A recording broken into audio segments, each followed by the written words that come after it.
Friends, एक बार video को pause करें और इस हिंदी पैराग्राफ को ट्रांसलेट करने की कोशिश करें इंग्लिश में, जिससे कि आपका इंग्लिश का लेवल चेक हो जाएगा। इसके बाद में हम स्टेप बाय स्टेप इस पैराग्राफ का इंग्लिश में ट्रांसलेशन करेंगे और सीखेंगे कि इसे कैसे अपनी स्पोकन इंग्लिश में इनकॉर्पोरेट करना है। तो चलिए वीडियो शुरू करते हैं। जब मैं अपने बच्चे से होमवर्क करने के लिए कहती हूँ तो वह मेरी बात नहीं सुनता। फ्रेंड्स, एक एक वर्ड को अच्छे से समझेंगे। जब मतलब हम लिखेंगे यहाँ पर व्हेन, मैं, आई। अब देखिए, ये सब्जेक्ट के बाद में हम हेल्पिंग वर्ब लेते हैं। यहाँ पर वर्ब क्या है? कहती हूँ। कहती हूँ को हम कहते हैं आस्क। ठीक है, किससे? अपने बच्चे से। My child, my child. क्या करने के लिए कहती हूँ? करने के लिए। क्या करने के लिए कहती हूँ? To do his homework. To, करने के लिए। करने के लिए को हम कहेंगे टू डू। और उससे अपना होमवर्क करने के लिए कहती हूँ तो his homework. Home, HOMEWORK, homework. ठीक है, अब देखिए यहां पर, तो वह मेरी बात नहीं सुनता। तो वह मेरी बात नहीं सुनता। वह के लिए होगा ही। नहीं सुनने को हम कहते हैं, नहीं सुनने को डज नॉट लिसन। देखिए, ही, शी, इट, इसके साथ में हमेशा डज आता है। ठीक है, और यू, वी, दे, आई, इसके साथ में हमेशा डू आता है। तो यहां पर ही है, सिंगुलर है। ये सारे प्लूरल है, बहुवचन है और ये एक वचन है। तो यहां पर इसीलिए हम डज लिखेंगे, क्योंकि सिंगुलर है। ही डज नॉट, नहीं सुनता को हम कहेंगे डज नॉट लिसन। सुनने को हम लिसन कहते हैं। ठीक है, नहीं सुनता किसकी? मेरी बात नहीं सुनता। मेरी बात के लिए हम कहेंगे टू मी। ठीक है, टू मी। तो अब पूरा ट्रांसलेशन देखते हैं, इसे सेंटेंस में हम डालते हैं। तो क्या लिखते हैं? सिंपल प्रेजेंट टेंस का सेंटेंस है। ठीक है, जब मैं अपनी बच्चे से होमवर्क करने के लिए कहती हूं तो वो मेरी बात नहीं सुनता। क्या होगा? When I ask. अब देखिए यहां पर आस्क है तो इसमें एस या आई है तो यहां पर एस या ईएस नहीं लगेगा। यदि ही, शी, इट होता तो वर्ब में हम एस या ईएस लगाते हैं सिंपल प्रेजेंट टेंस में। When I ask my child to do his, उसका, homework, he does not listen to me. Friends, इसे हम कैसे अपनी स्पोकन इंग्लिश में यूज करेंगे? सब्जेक्ट आप सारे सेंटेंस बना लेते हैं, लेकिन इसे बोलना नहीं सीख पाते हैं। कैसे बोलेंगे? He does not listen to me, वह मेरी बात नहीं सुनता। अब आपने वर्ड टू वर्ड सब समझ लिया। अब इसे अपनी स्पोकन इंग्लिश में आपको इनकॉर्पोरेट करना है। यहां पर हमने एक्सप्रेशन सीखा, he does not listen to me, वह मेरी बात नहीं सुनता है। अब जैसे कि इसको अपने स्पोकन इंग्लिश के सेंटेंस में बोलना है। जैसे मैं बोलूंगी, मैं अपने बेटे से पढ़ने के लिए कहती हूं लेकिन वो मेरी बात ही नहीं सुनता है। कैसे बोलेंगे? I ask my son to study but he does not listen to me. I ask my son to study but he does not listen to me. Friends, हमेशा ही के साथ में डज बोलना स्टार्ट की। He does, she does, it does. तो आपको यहाँ confusion नहीं होगा कि ही के साथ में क्या आएगा। He does, she does, it does, you do, we do, they do, I do। तो आप यहाँ पर कंफ्यूज नहीं आएंगे, आपके माइंड में फिट हो जाएगा। तो he does not listen to me। अब एक और सेंटेंस लेते हैं। मैं उसे बार बार समय पर सोने के लिए कहती हूँ लेकिन वो मेरी बात नहीं सुनता है। I keep telling him to go to bed on time। On time मतलब समय पर, but he does not listen to me।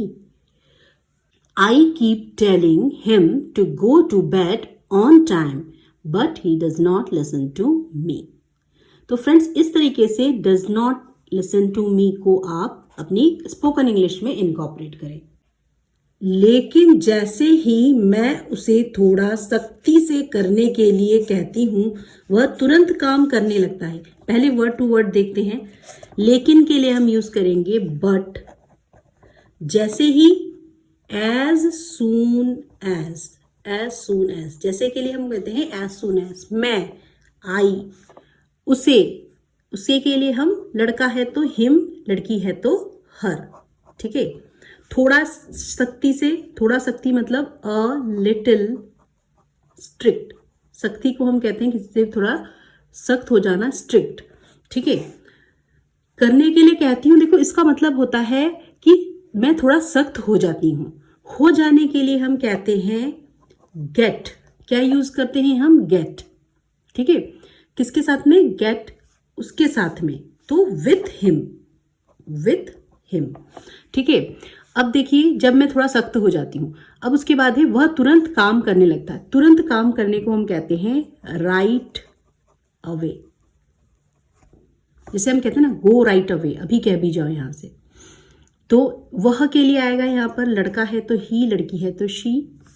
करने लगता है, कोई काम को करने लगने को हम कहते हैं, अब सिंगुलर है तो यहाँ पर हम यूज करेंगे स्टार्ट के साथ में हम लगाएंगे स्टार्ट्स, एस या ई एस लगता है सिंपल प्रेजेंट टेंस में। तो ये सारा सेंटेंस जो है प्रेजेंट टेंस का है। ठीक है। Doing it. अब देखिए ट्रांसलेशन देखते हैं। But as soon as I get a little strict, but as soon as, जैसे ही मैं, लेकिन जैसे ही मैं, but as soon as I, a little, I get, हो जाती हूँ, पहले वर्ब आएगा, I get a little strict, I get a little strict. किसके साथ में? विथ हिम, उसके साथ में। हिम, लड़का है तो हिम आता है, लड़की है तो हर आता है। वह तुरंत काम करने लगता है। ही स्टार्ट्स डूइंग इट, काम के लिए आया है इट, जो भी काम दिया है, राइट अवे मतलब तुरंत किसी काम को करना।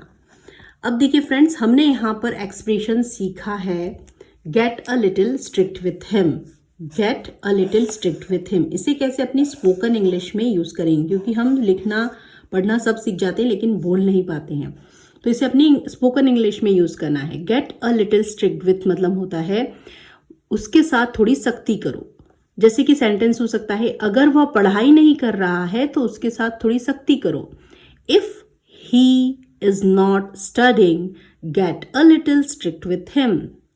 If he is not studying, gate a little strict with him. दूसरा सेंटेंस देखते हैं। कभी कभी बच्चों के साथ थोड़ा सख्ती करनी पड़ती है। कभी कभी बच्चों के साथ थोड़ा सख्ती करनी पड़ती है। कभी कभी के लिए आएगा sometimes you have to get a little strict with him. करनी पड़ती है, किसी काम को करना पड़ता है, उसके लिए हम हैव टू या हैज टू यूज करते हैं। ठीक है। यदि सिंगुलर है तो हैज टू, प्लूरल है तो हैव टू। यू यहाँ पर प्लूरल है इसीलिए हैव टू आया है। Sometimes you have to get a little strict with him. हमेशा याद रखें यू हैव टू के बाद में हम वर्ब की हमेशा फर्स्ट फॉर्म लगाते हैं, हैव टू और हैज टू के बाद में। अब देखिए दूसरा एक्सप्रेशन हमने सीखा है, ही starts doing it right away.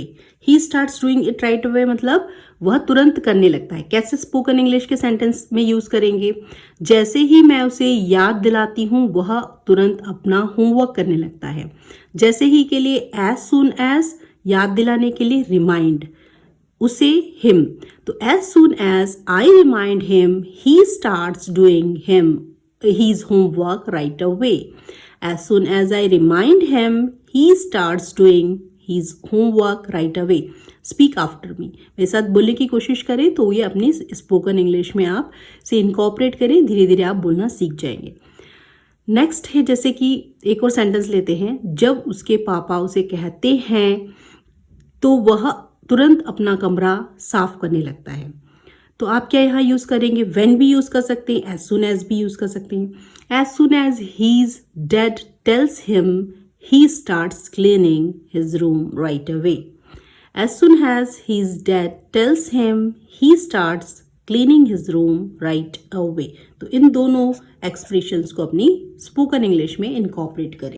मैं उसे डांटना नहीं चाहती, लेकिन कभी कभी बिना कहे वह काम नहीं करता जब तक मैं उसे ना कहूँ।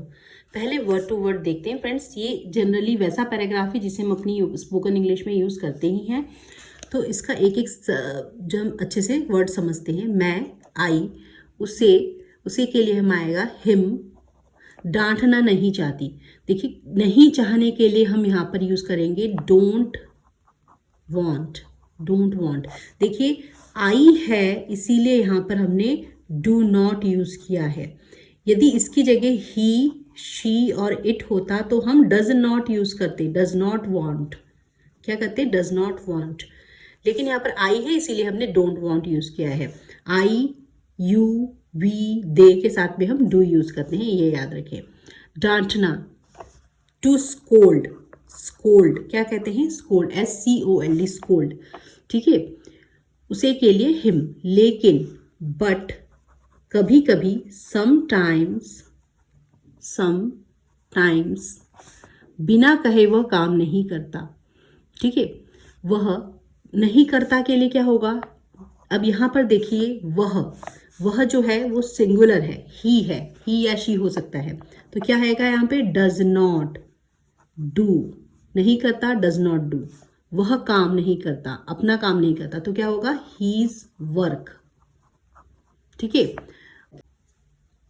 जब तक मैं उसे न कहूं, इसके लिए एक एक्सप्रेशन होता है unless I tell him to.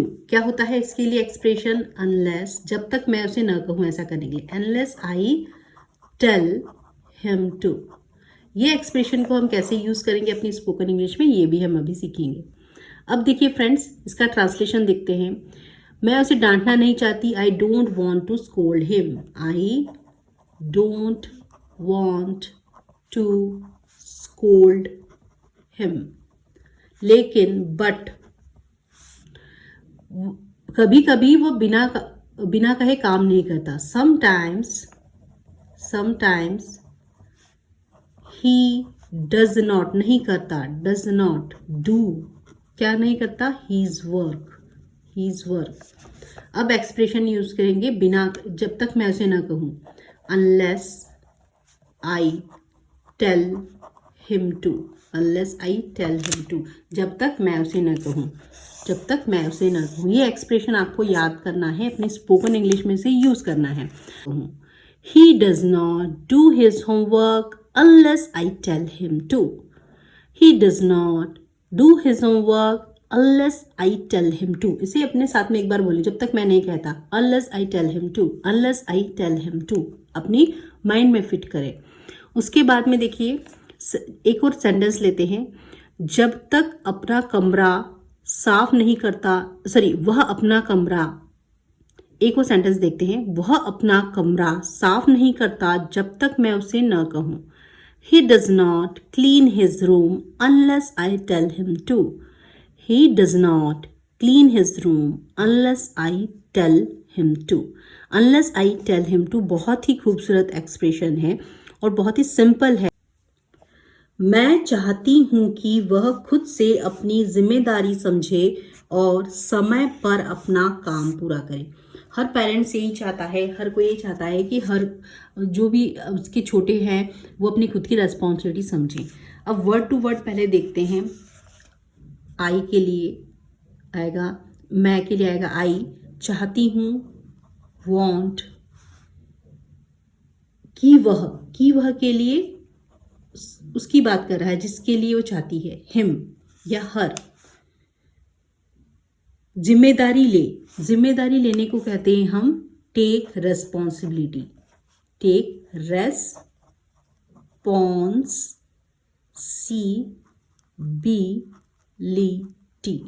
ठीक है। Responsibility, RES response, PONS, BIBLI, 2 बार L लिखा गया है यहाँ पर, TY, रेस्पॉन्सिबिलिटी, ठीक है। जिम्मेदारी लेना। फॉर हिमसेल्फ होगा अपनी, फॉर हिमसेल्फ, अपनी जिम्मेदारी ले, और एंड समय पर अपना काम पूरा करें।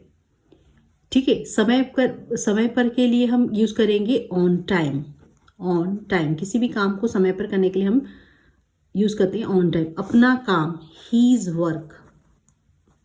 वर्क, पूरा करे, फिनिश। कैसे होगा sentence? I want him to take responsibility. I want him to take responsibility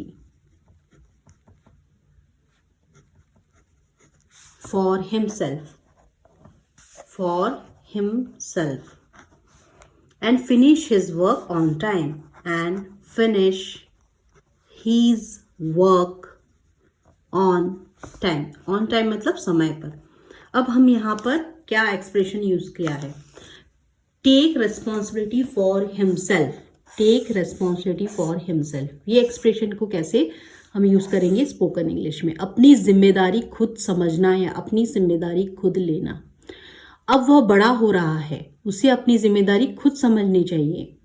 बड़ा हो रहा है मतलब ग्रोइंग अप कर रहा है। इसके लिए हम क्या वोकैबुलरी करते हैं?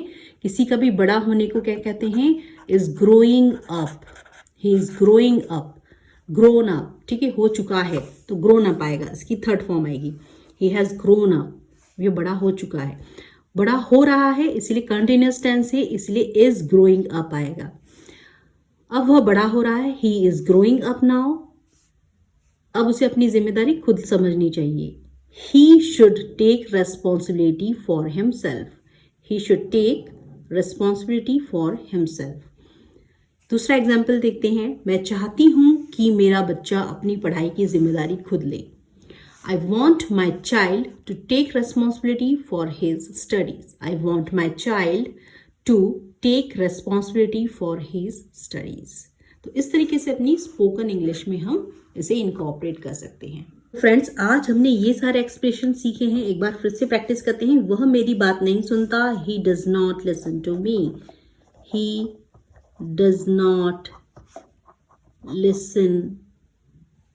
L-I-S-T-E-N, listen to me। उसके साथ थोड़ा सख्ती करना, get a little strict with him, get a little strict with him। In expressions को आप याद करें और अपनी स्पोकन इंग्लिश में यूज करें। वह तुरंत करने लगता है। he starts doing it right away। he starts doing it right away। जब तक मैं उसे न कहूं, अभी सिखाया था मैंने, unless I tell him to, unless I tell him to। अब देखिए, unless I tell लड़की है तो her to, unless I tell her to। वो लड़की है तो her आएगा, लड़का है तो him आएगा। उसे अपनी जिम्मेदारी खुद लेना चाहिए। अपनी जिम्मेदारी खुद लेने को हम कहते हैं टेक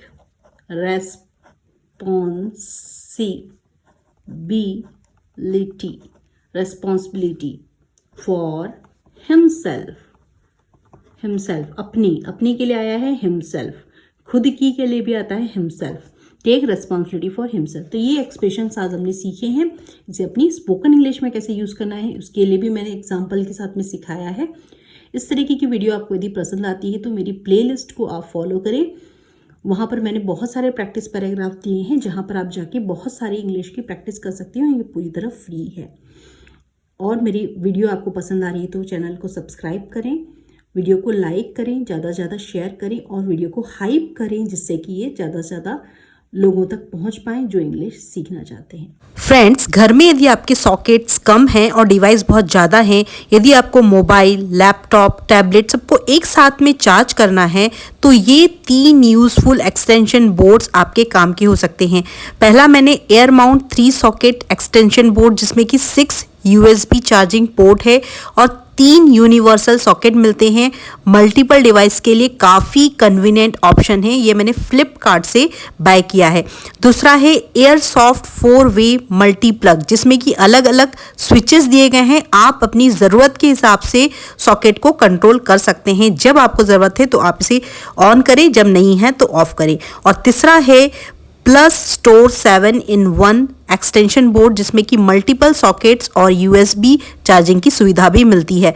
अगर आप अपने स्टडी टेबल, ऑफिस या घर के लिए ऐसा एक्सटेंशन बोर्ड ढूंढ रहे हैं तो मैंने तीनों के बाइंग लिंक नीचे डिस्क्रिप्शन में भेज रखे हैं और पिंड कमेंट में भी दिए हैं, तो आप वहां से जाकर इसे खरीद सकते हैं। So friends, if this video add any value in your English learning journey, please do subscribe my channel and don't forget to hit the bell icon, जिससे कि मुझे आपका प्यार और मोटिवेशन मिलता रहे और मैं आपके लिए लाती रहूँ इस तरह की डेली कंटेंट की स्पोकन इंग्लिश के पैराग्राफ्स की वीडियोस। सो फ्रेंड्स, मेरे चैनल को सब्सक्राइब करें, वीडियो को ज़्यादा से ज़्यादा हाइप करें और कमेंट सेक्शन में कमेंट करके ज़रूर बताएं कि आपको ये वीडियो कैसी लगी है, आपको किस टॉपिक पर और वीडियोस चाहिए। So thanks for watching my videos. Keep learning, keep growing, keep practising. Thanks for watching my videos.